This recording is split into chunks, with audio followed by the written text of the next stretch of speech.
جانب المنتخب الاسترالي لا وجود للتسلل، فرصه للتسجيل وهدف عن طريق كايل.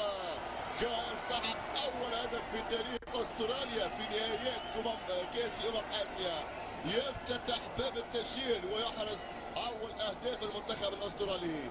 اذا تيم كايل يسجل هدف التقدم للمنتخب الاسترالي. استراليا تعلن عن تقدمها من خلال هذه المحاولة ومن خلال هذا الهجوم. لم يكن لها إيمرتون في التسلل، انطلق إيمرتون كان وراء الاسيست ولمسة وحيدة هي كافية من المخضرم كايل الذي يضع الكرة داخل الشباك.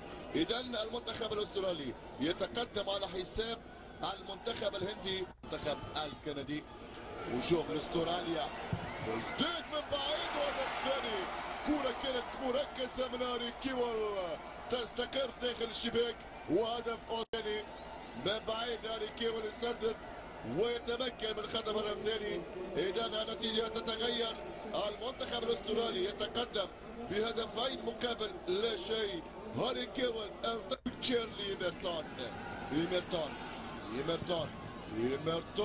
الهدف الثالث، الهدف الثالث للمنتخب الاسترالي. ورمان يصر المنتخب الاسترالي على ان ينهي الشوط بالثلاثه.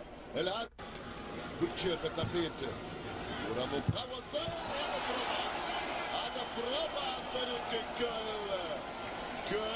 سجل ثنائيه في هذا اللقاء ويتمكن